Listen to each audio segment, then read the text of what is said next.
No one in that prison cafeteria had any idea that, in less than a minute, they were about to witness one of the most shocking, fastest, and most talked about moments in the entire facility. And it all started with a gesture so simple, yet powerful enough to change the entire course of that day. The room was humid, loud, and soaked in a silent tension that never fully left. The smell of food mixed with the metallic scent of steel bars had already become part of daily life. Inmates ate fast, spoke little, watched everything, because in there, if you're not watching, you become the target. And right at the center of those cold steel tables sat the new guy, quiet, head down, calm in a way that simply didn't belong in a place where every movement was examined as a potential sign of weakness. That was when the prison bully made his entrance. Tall, muscular, covered in tattoos that told stories no one dared to question, he walked with heavy, deliberate steps, carrying a large container of leftover slop, or whatever was left of it. The second he appeared, the noise dipped, eyes shifted, and a few inmates traded quick glances, the kind people exchange when they can feel trouble about to break loose. The bully stopped behind the newcomer, raised the container, and without saying a single word, dumped the entire thing over his head. The hot mixture slid down his scalp, rolled across his forehead and the orange jumpsuit, dripping onto his tray like it belonged there. The reaction was instant. A few inmates froze with their forks halfway up. Others looked away. Two men in the back stood there completely stunned, unable to believe what they had just seen. But the new inmate didn't react. He didn't yell.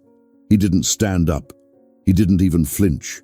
He simply remained seated, holding his spoon, as if his only concern in the world was still the meal in front of him. A calm so out of place it didn't make sense in an environment where respect was earned through force, shouting, or threats.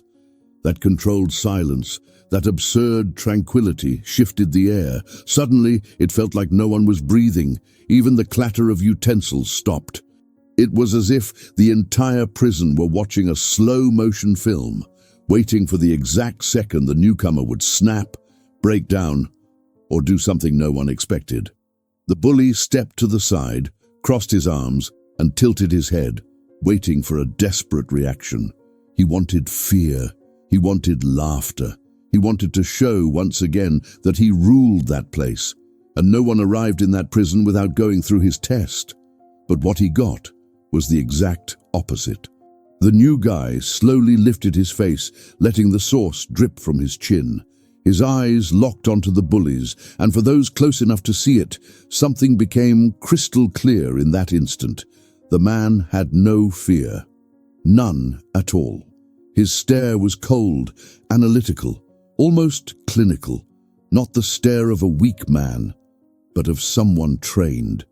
That was the moment the nearby guards unconsciously leaned forward. They knew the bully. They knew exactly how these encounters usually ended. But something about this one felt different. Something in the air said this wasn't going to follow the usual script, and that's when everything changed. With a single motion, so fast most people didn't even catch it, the newcomer stood, turned his body, and delivered one clean, perfect strike. One punch so precise, so sharp, so unexpected that the bully hit the floor before he even understood what had happened. There was no fight, no exchange of blows, no resistance. It lasted seconds. And that was exactly why everyone stood in shock. Inmates who had seemed indifferent were now wide-eyed. Others looked around as if needing confirmation that what they'd witnessed was real. Metal trays clattered to the ground. Even the constant hum of the automatic doors seemed to fade. And in that absolute silence, a story was born. A story that would become prison legend. The story of the day the bully taunted the new guy and got knocked out in seconds with a single punch. And the scariest part, that punch didn't look like something thrown by a man seeking violence. It looked like something thrown by someone who simply knew exactly what he was doing. A controlled force, a skill you don't learn on the streets. something no one in that room ever expected to witness that day. It was the kind of moment that makes an entire prison stop, the kind that shifts alliances, rewrites reputations, and changes the balance of power. And it was only the beginning. After the bully hit the floor so suddenly, the cafeteria fell into a silence so thick it seemed to press against the steel tables and fill the space between every breath. The shock of that punch was still echoing in the minds of the inmates. The scene had been fast, almost invisible. For most of them, it was nothing more than a blur, a precise motion, a twist of the wrist, a shift in weight that didn't look like something a newcomer should be capable of. There was something deeply strange and strangely fascinating about that man. His name, printed on the intake sheet, didn't reveal much. Arden Cole. A plain, simple name, easy to forget. Maybe that helped hide who he really was. From the moment he walked in, Arden moved with quiet, measured steps, taking in everything around him with a kind of unsettling neutrality. He never raised his voice, never demanded anything, never challenged anyone. Yet somehow, he carried a presence no one could quite explain. The guards had noticed it the very first day when he walked down the main corridor without a flicker of expression. No fear, no despair, no outrage. All emotions you normally see in newcomers. Instead, there was only calm. A calm so solid it felt like armor, shielding him from the chaos of that place. Veteran officers pick up on these things, and one had whispered to another hours before the cafeteria fight, "This guy isn't normal. I've only seen men like that in places way worse than this." The truth was that Arden carried a complicated past, wrapped in silence, sealed files, and decisions that never made it into the case file the inmates tried to decipher. He was there for a reason very few understood, and almost no one bothered to investigate. But the more observant inmates had already noticed that his gestures didn't belong to a regular man. It was as if every move he made had been calculated down to the millimeter, as if he walked with a mental blueprint of the prison at all times. Routes, exits, blind spots, shadows, potential threats. And on the other side of this story stood Gorgon, the bully who had built his reign on intimidation.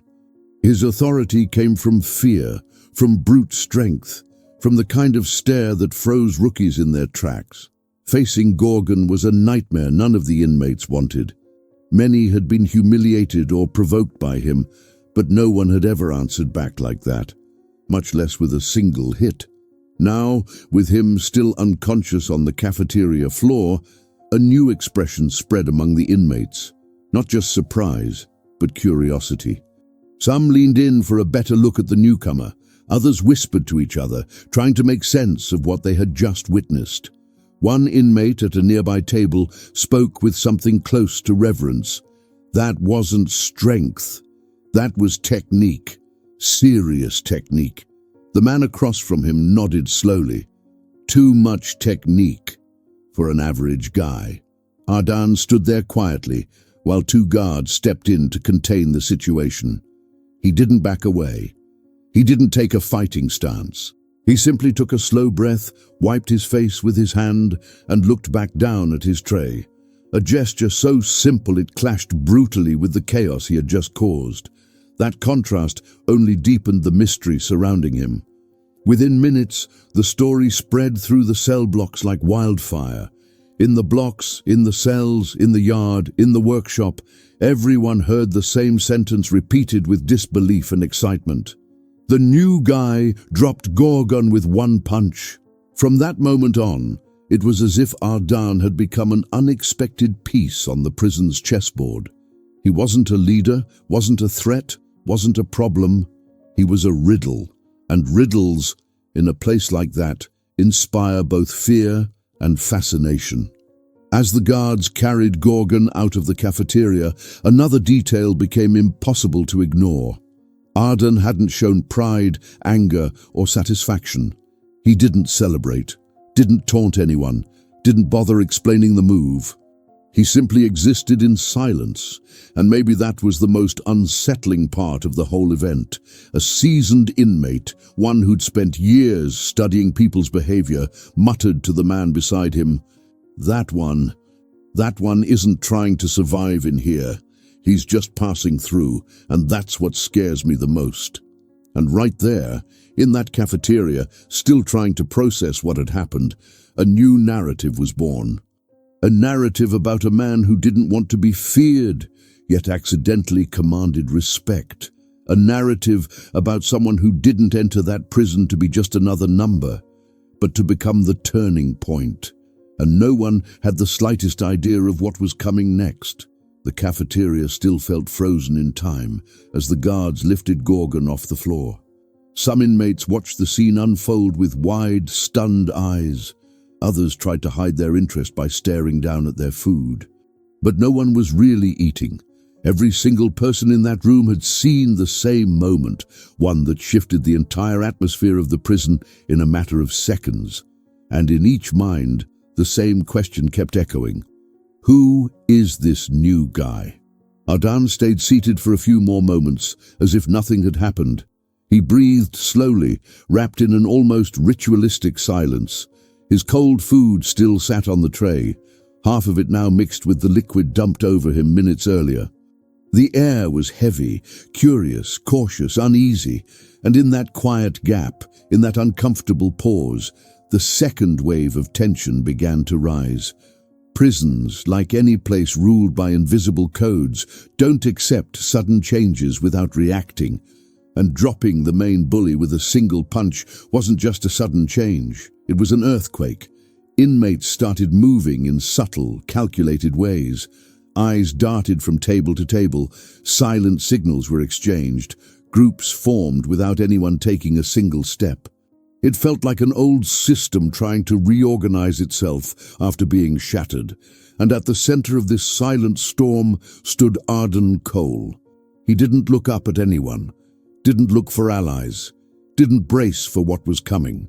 He simply watched, with an expression that seemed to see straight through walls, as if he was always 3 steps ahead of everyone else.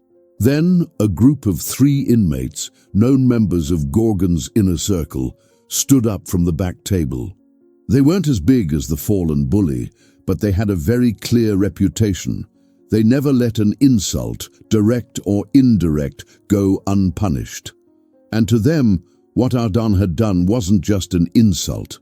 It was public humiliation. The 3 walked slowly, parting the space between the tables. The sound of their heavy boots echoed through the entire cafeteria, each step announcing the beginning of something much bigger. One of the men had a tattoo on his neck, marking his role in the group. Another was known for acting first and thinking later. And the third was the quiet one, the most calculating of the trio. They stopped behind Ardan, and for the first time the newcomer lifted his head fully. There was no fear in his eyes, no hostility, just a kind of unnerving clarity, as if he was already seeing how the situation would end before it even began. "You think you can show up here and drop our guy like that right in front of us?" the tattooed one asked, his voice low and steady. The cafeteria grew even quieter. It felt like the entire building was listening. Ardan didn't answer. His complete lack of reaction made the 3 of them even more tense. They wanted an explanation, a justification, a reason to do what they planned next. But Ardan offered nothing. He just stood there, watching them with an expression far too neutral for a moment that could explode at any second.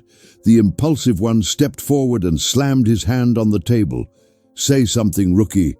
Nothing, not a single word. Instead, Ardan simply stood up, not with aggression, not with haste. He rose slowly, like someone who preferred to avoid conflict, but didn't fear confronting it when necessary. And that's when the conflict truly began. The impulsive inmate grabbed Ardan by the collar, yanking him hard. The table slid a few inches. The guards, watching from afar, took a few steps forward, but didn't intervene. Not yet. They knew exactly what that group was capable of, and they knew any assault would be punished afterward. But something, instinct, experience, made them hold back. Ardan didn't react to the pull. He simply observed, as if recording every detail. The tattooed man clenched his fists, ready to strike.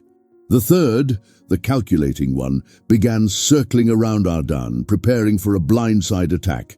But before any of them could move, Ardan did, fast, silent, precise. He grabbed the wrist of the man pulling him, turned his body in one fluid motion, and with a barely visible shift of weight, sent the attacker crashing to the ground. It wasn't a hard hit. It wasn't brutal. It was pure technique, the same technique that shocked everyone when Gorgon went down. The impulsive inmate hit the floor with a solid thud.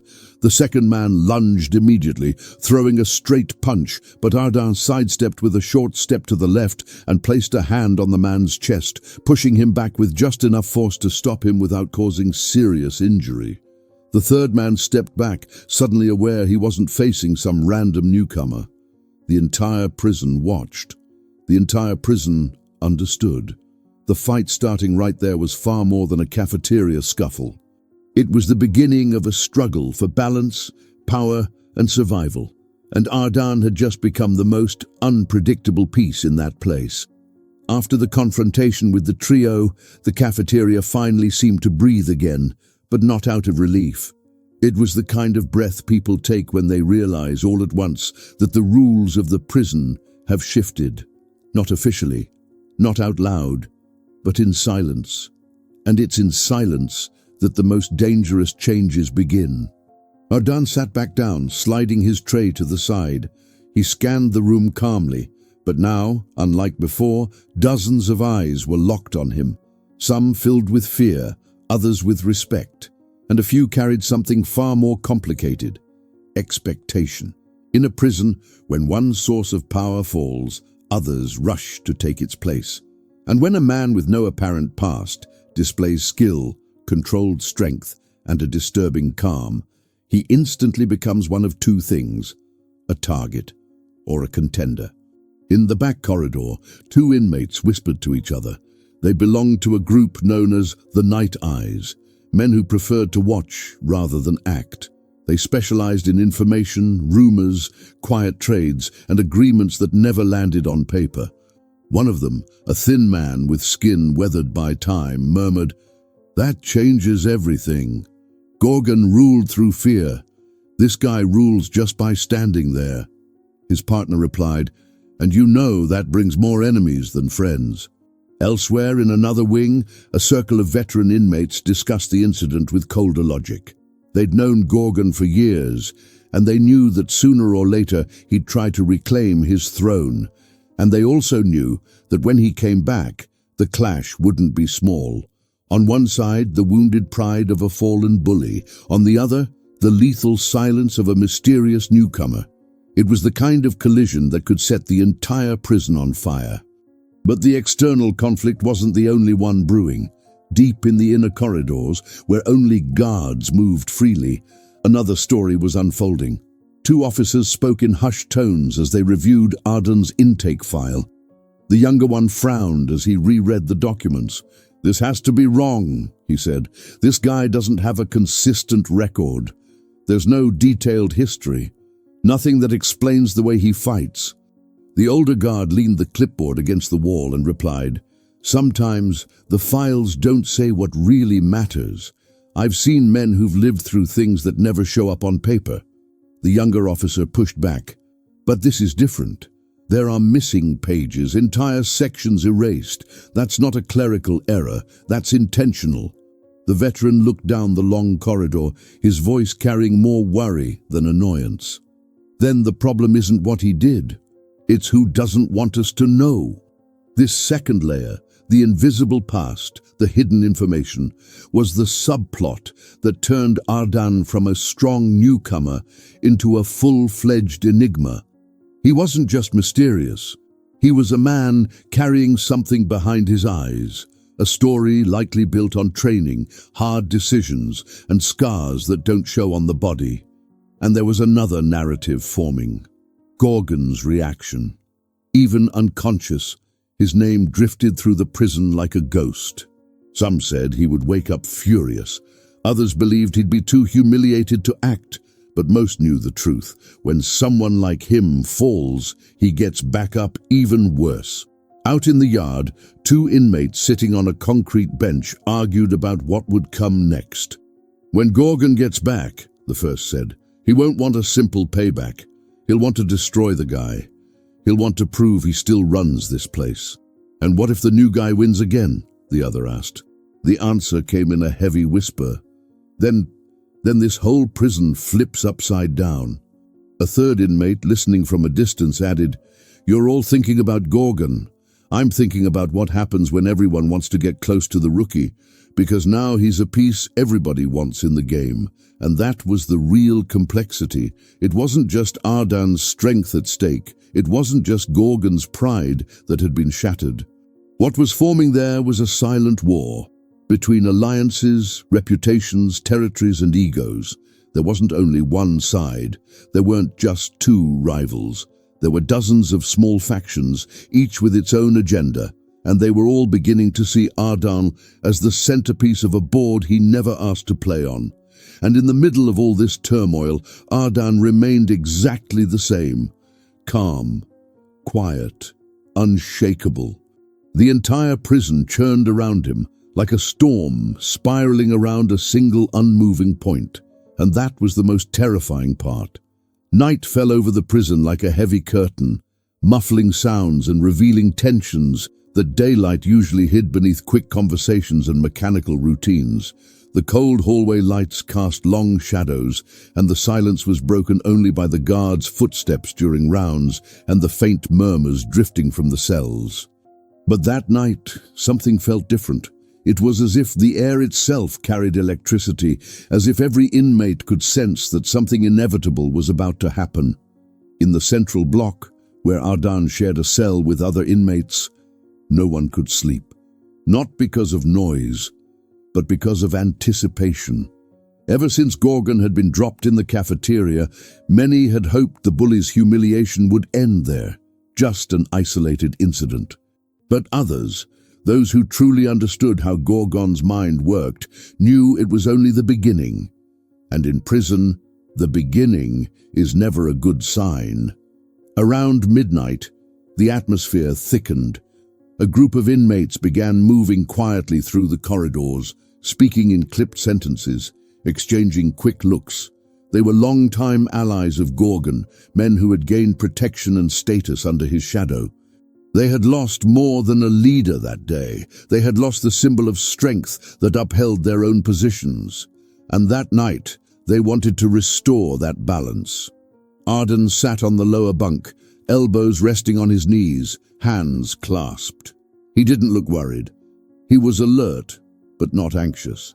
He seemed like someone who'd already lived through far more decisive moments than the one about to unfold. His cellmates watched him with a mix of respect and unease. One of them, a veteran inmate named Danton, finally spoke. "You know they're coming for you, right? They're not letting this slide." Ardan lifted his eyes but didn't answer right away. "I know," he said at last, his calm almost unsettling. Danton continued, "You should have aligned with someone, made a deal with a group. Nobody survives alone in here." Ardan's reply was as simple as it was final. "I'm not here to be part of any group." And Dean, that sentence echoed inside the cell like a warning, not to Danton, but to the fate waiting for Ardan in that prison.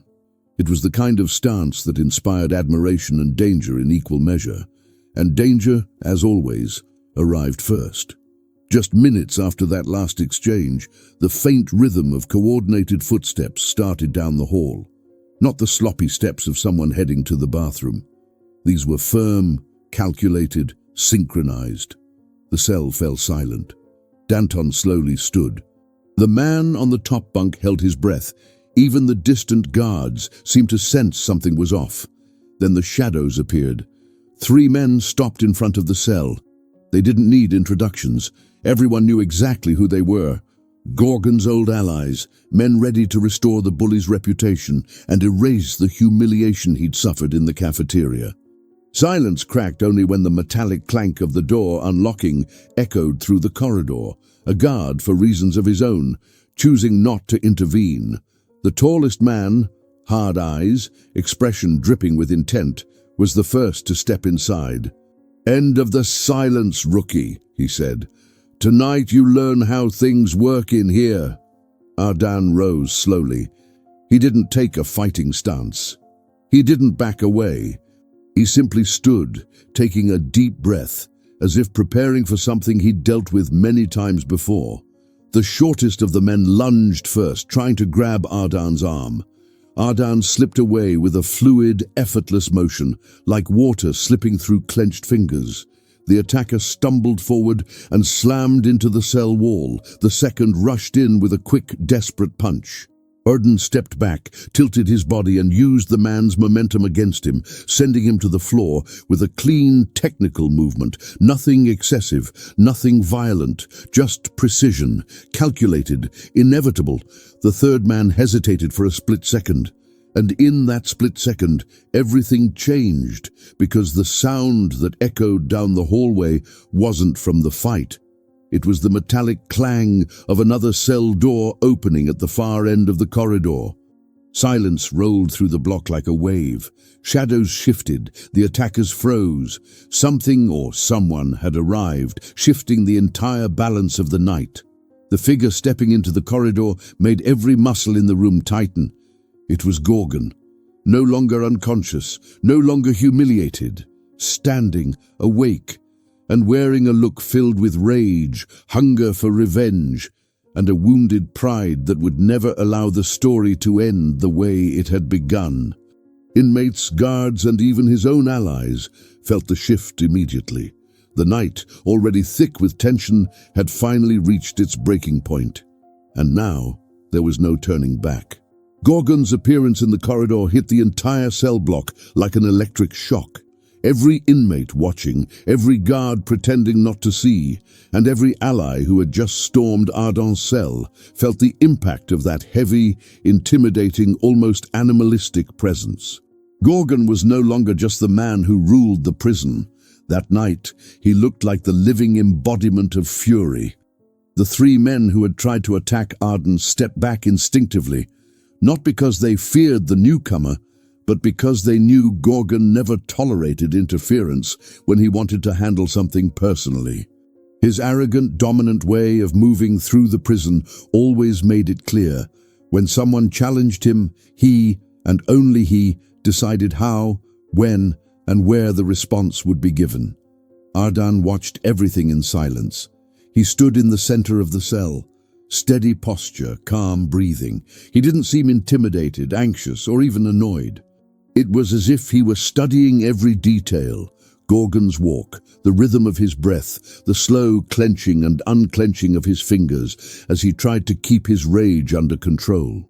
The corridor grew so silent that the faint echo of automatic doors closing in distant blocks could be heard. The guards closest to them stayed perfectly still, unwilling to intervene. They knew that one wrong move could turn the night into a catastrophe. Between risking themselves and observing, they chose to observe. Gorgon stopped directly in front of Ardan's cell. His face still showed the marks of the fall, a red line along the side of his forehead, slight swelling near his left eye, but that wasn't what stood out most. It was his stare. A stare filled with humiliation, a thirst for revenge, and something deeper, a desperate need to reclaim his dominance. "You have any idea what you did?" Gorgon asked, his voice rough but steady. Ardan didn't answer. He simply looked back at him like someone who had lived through similar confrontations in other places, other lives, other times. From the end of the hallway, a group of inmates began to approach, not to help, but to watch. No one could pretend disinterest now, not when the most feared man in the prison was about to confront the only newcomer who had dropped him with a single strike. It was a battle of territory, pride, reputation, and everyone knew it would reshape the prison's balance of power. One of the guards, the most experienced, decided to intervene verbally. "Gorgon, don't do anything stupid. Cameras are on." The bully ignored him completely. He didn't even blink. "In the cafeteria," Gorgon continued, "you knocked me down because you wanted to look strong. But here," he stepped closer, "here we're going to see who you really are." Ardan finally spoke. "I don't want to fight you." The sentence, spoken with almost insulting calm, drew surprised murmurs from several inmates. But Gorgon didn't flinch. "You don't have a choice." The air in the corridor shifted again, heavier, hotter, harder to breathe. Some inmates backed up. Others pressed themselves against the bars, unable to look away. This was the kind of confrontation that could redefine futures, friendships, alliances, and even entire sentences. Arden took a slow breath. "You're angry because of the way you fell," he said quietly. "Not because of the fall itself." Gorgon narrowed his eyes. "What do you know about me?" Ardan answered with disarming honesty. "I know what it looks like when someone fights without thinking." A tense silence settled over the corridor. And then something happened that no one expected. Gorgon smiled. Not a friendly smile. A dark, taunting grin that grew along with the shadow of his presence. "Let's see if you think better than you fight," he said. But before he could take the first step into the cell, 3 alarms blared through the corridor, slicing through the air like war sirens. Red lights began flashing. The cell gate slammed shut automatically. The corridor locked down. The reaction was immediate.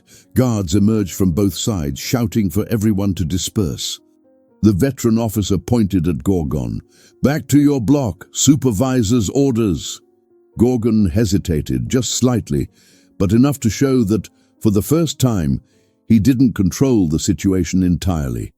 He gave Arden one last stare, a stare filled with promises of return, revenge, and impending storm. Then he turned and left, escorted away. Inmates slowly began to scatter, still whispering among themselves. "This isn't over.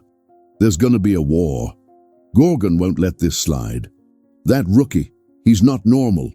And while everyone discussed what would happen next, Ardan simply sat back down on the bunk, calm, serene, prepared, because deep down he knew this wasn't the end. It was exactly the beginning. The alarms died down after a few minutes, but the sense of alert clung to the prison walls like residue. Night pushed forward, and while some inmates forced their eyes shut trying to sleep, others stayed awake, restless, replaying the events that had shaken the block. Gorgon's fall, the clash inside the cell, the silent return of the bully. Every detail felt like the opening chapter of something far bigger. Inside the cell, Ardan sat on the lower bunk, watching the shadows shift across the wall. His cellmates, though still uneasy, were starting to see him differently. They had witnessed something few inmates ever saw in that place: absolute self-control. Most men, faced with a confrontation of that magnitude, would react with fear, panic, or wild aggression. But not Ardan. He faced everything as if he were on familiar ground, terrain where emotions weren't allowed to dictate movement. Danton, the soft-spoken veteran, finally broke the silence. "You really don't fear anything, do you?" Ardan took a few seconds before answering. "Fear isn't the problem. It's what you do with it." There was nothing arrogant in his tone. It was deep, honest. He sounded like someone who had lived through situations where giving in to panic meant dying, physically or emotionally. Even without revealing his past, he made it unmistakably clear that he carried experiences far heavier than cold cells and impulsive bullies. Over the next few days, the routine tried, at least on the surface, to return to normal. But a prison, no matter how rigid, is a living organism. And when something that impactful happens, the system takes time to realign itself. In the hallways, Ardan's name started circulating among different groups, always accompanied by curious interpretations. He's trained. He's ex-military. He's a pro-fighter. He's special ops. He learned that on the streets. He's not from here. Each version tried to explain the unexplainable, how someone so quiet, so reserved, could have such sharp physical and mental precision. But Ardan ignored the rumors. He didn't seek fame. He didn't seek leadership. He didn't seek fear. He simply maintained his posture and his focus, and that very posture made him even more intriguing. Human psychology, especially in prison, reacts intensely to mystery. The less someone reveals, the more others want to understand. It was in this heated environment that a new kind of breakthrough began to emerge. Ardan, even while emotionally distant, started observing the other inmates through a different lens. He realized that behind every act of aggression there was fear. Behind every silence, trauma. Behind every provocation, someone fighting not to disappear inside that oppressive world. One afternoon, during workshop duty, two inmates began arguing over a broken tool. The situation was seconds away from turning violent, as almost everything did in that place, but Ardan stepped in before it escalated. He didn't shout, he didn't threaten, he didn't posture. He simply placed a hand on one man's shoulder and said calmly, "Are you fighting over the tool or over what it represents?" The question, unexpected and razor-sharp, crushed the conflict instantly. The two men froze, the supervisor looked stunned, and for the first time many inmates realized Ardan wasn't just strong. He understood people's pain. He had the rare ability to see beneath the surface. Little by little, that attitude began generating something powerful, not alliances, but respect. Not blind admiration, but recognition. And in a place ruled by violence and impulse, recognition is a rare and formidable form of strength. Even so, Ardan's true resilience wasn't just in how he handled others, it was in how he handled himself. Late at night, when silence ruled the block, he would get up, walk to the small exercise area, and begin moving. It wasn't normal training, not push-ups, not sit-ups, not weights. They were fluid movements, technical, precise, like a silent choreography between discipline and control. Those who woke up to use the bathroom saw only the shadow of a man performing complex sequences with absolute mastery. To them, it looked almost ritualistic, and in a way, it was.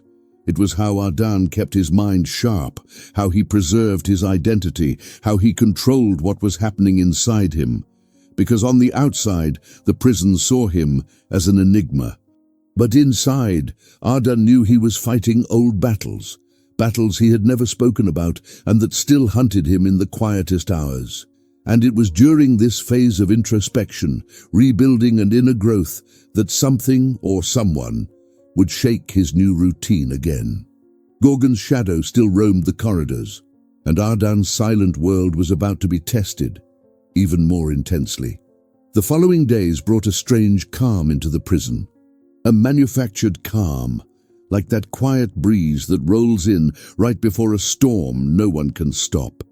Even though the routines stayed the same, the wake-up siren, the clanging of opening gates, the chaotic cafeteria, the yard full of watchful eyes, there was a tension drifting through the walls, as if the concrete itself knew what was coming. Ardan's presence had become a turning point.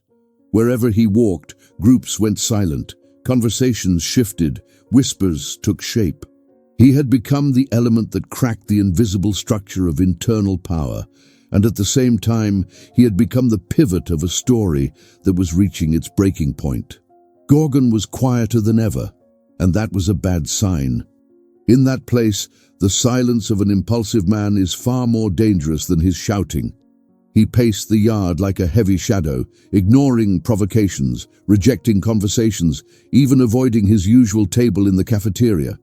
Some inmates thought it was strategy. Others believed it was wounded pride, waiting for the exact moment to strike back. But something deeper was unfolding. The bully who once used brute strength as a crown now stood face to face with someone whose strength wasn't displayed, but controlled. It was as if Ardan's presence held a mirror in front of Gorgon, a mirror showing weaknesses, impulses, and patterns he had never noticed. It unsettled him, it consumed him, and every day it sharpened his need for a final reckoning. Meanwhile, Ardan continued his routine with unshakable discipline. He worked in maintenance, cleaning tools, sorting boxes, adjusting equipment, moving with a serenity that almost felt provocative. Every movement, every breath, every deliberate step seemed like part of an internal preparation no one could fully grasp. The prison watched. Guards whispered that they had never seen someone so controlled.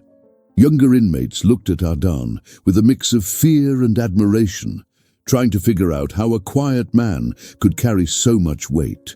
And the veterans, the ones who understood the psychology of every block, repeated the same line: "This won't end without a confrontation." And they were right. One particular morning, as sunlight pushed through the bars and cast sharp patterns across the yard, something began shifting more clearly. Groups that rarely spoke to each other started forming clusters. Men exchanged quick looks, traded nearly invisible signals. Temporary alliances were being formed, not to strike Ardan directly, but to watch the battle everyone knew was coming. In the midst of this rising tension, one of the oldest guards, known simply as Hargrove, approached Ardan during lunch. "I don't know who you are or what you did before landing here," he said, his eyes carrying fatigue and concern. "But I know how this works. And this," he gestured toward the cafeteria, "is about to explode." Ardan kept chewing slowly. "Explosions only hurt the ones who stand too close," he replied calmly. The guard exhaled sharply. "You think you can avoid this?" Ardan shook his head. "I'm not trying to avoid it. I'm trying to understand it." The answer left Hargrove quiet for several seconds. It wasn't common to hear a prisoner speak like that. Most wanted to survive, hide, defend themselves. But Ardan seemed to be analyzing everything as if it were part of a much larger board, one where every move carried consequences only a few could see. That afternoon, something even more unexpected happened. Gorgon walked across the yard, and for the first time since the cafeteria incident, locked eyes directly with Ardan. He didn't speak. He didn't change his pace. He didn't smirk or threaten. But in that stare, there was a promise. A silent, heavy, unavoidable promise. Everyone saw it. Everyone felt it. The final confrontation was being set, with no words, no witnesses required, no declarations.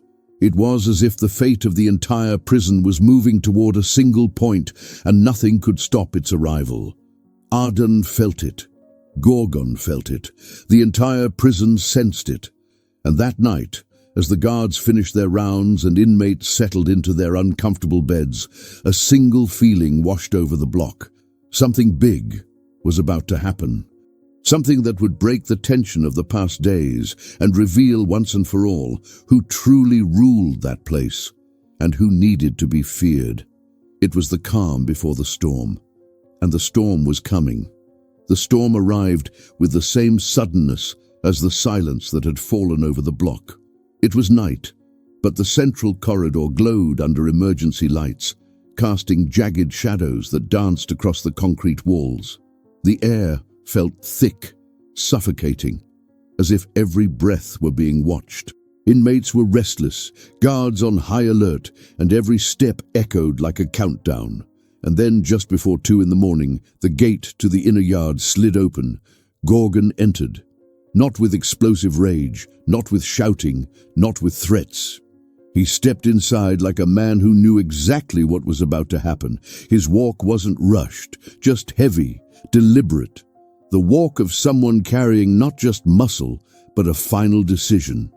Behind him, a dozen inmates emerged one by one, forming a wide semicircle. They weren't soldiers, they weren't loyal followers. They were men shaped by the invisible system that ruled the prison. Men who knew that standing with Gorgon, whether they wanted to or not, was in its own twisted way a ticket to survival. In the center of the yard, sitting on a concrete bench, was Ardan. He had felt the shift minutes earlier, when footsteps echoed through the corridor in a pattern too synchronized to be coincidence. He stood slowly, like a man who didn't fear the inevitable. There was no tension in him, no raised shoulders, no trembling hands. He simply breathed, and every breath felt like silent preparation. The first guard to notice tried to step in, but another grabbed his arm. "Not now," he whispered. "They need to settle this." Settle. A dangerous word in that environment. Gorgon stopped just a few feet from Arden. The air between them felt heavier, as if it were trapped and waiting for a spark. "You said you didn't want to fight," Gorgon began, his deep voice rumbling through the yard. "But with one punch, you took everything from me." Ardan lifted his chin. "I only reacted to what you did." "That," Gorgon took a step closer, "is what you don't understand, rookie. In here, every action has a price." The inmates around them slowly tightened the semicircle, unwilling witnesses to the inevitable end of a story that had been unfolding in whispers for days. The tension spread like wildfire. Everyone knew this moment would be remembered, retold, reinterpreted in every block for months. Then Gorgon charged, fast, heavy, violent. He threw a straight punch, powered by strength, humiliation, and wounded pride, aimed directly at Ardan's face. A punch that could knock out an ordinary man. But Ardan wasn't ordinary. He dodged, not with explosive speed, but with surgical precision. A small step to the left, just enough to let the punch slice through empty air. Before Gorgon could correct the weight of his own body, Ardan pivoted lightly, guiding the bully's forearm with a simple redirection. Gorgon stumbled 2 steps forward. A low murmur rippled across the yard. He turned quickly, impulsively, trying to use his size to overwhelm Ardan. He lunged with his left arm, trying to grab him by the collar. But again, Ardan slipped away. No violence in his movements, only technique, only reading, only mastery. "Fight me!" Gorgon roared. "Stop running!"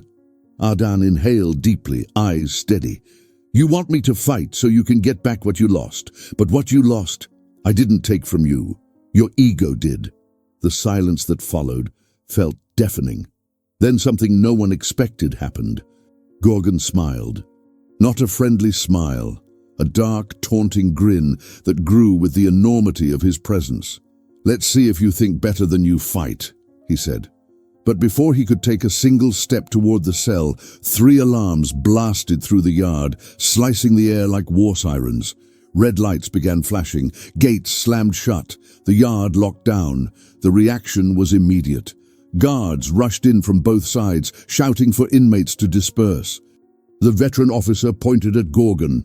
"Back to your block, supervisor's orders." Gorgon hesitated, just for a moment, but enough to show that he no longer controlled the situation entirely. He shot Ardan one last look, a look promising return, revenge, and storm. Then he turned and left, escorted out. Inmates slowly drifted away, whispering, "This isn't over. There's gonna be a war. Gorgon won't let this slide. That rookie isn't normal." And while everyone talked about what came next, Ardan simply stepped back, regained his posture, and stood still. No bragging, no celebration, no raised fists, just breath. A breath that carried more meaning than any speech could. A bully had provoked the new inmate, and for the second time had been dropped in seconds with a single punch. Except now, everyone saw it. Everyone understood it. And nothing would ever be the same again. The silence that settled over the yard after Gorgon fell wasn't just the absence of sound. It was a silence loaded with meaning. A thick, heavy silence filled with new perceptions. Every inmate, every guard, every witness to that historic moment knew they had just seen something that would permanently shift the prison's hierarchy. The fall of a bully is never just a fall. It is the end of an era. And Gorgon's fall, right in front of everyone, with a single punch again, was final proof that fear had changed hands.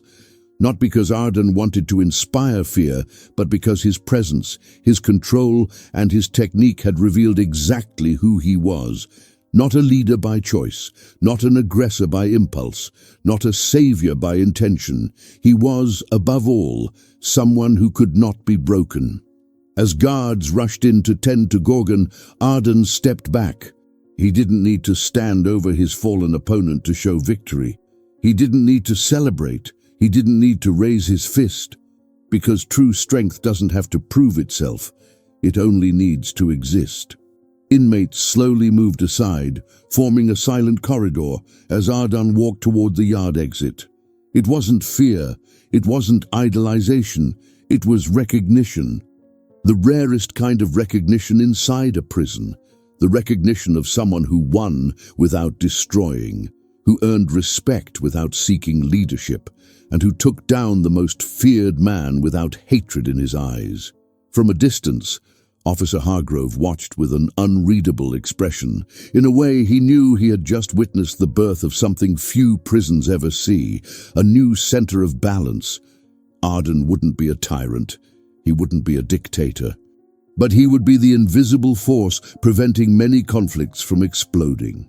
That night, as inmates returned to their cells, a different kind of feeling moved among them.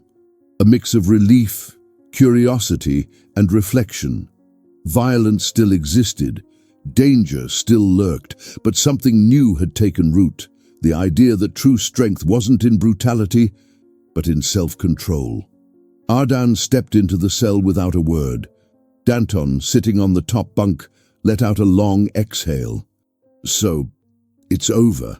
he asked, his voice carrying both hope and hesitation. Arden sat down slowly on the lower bunk.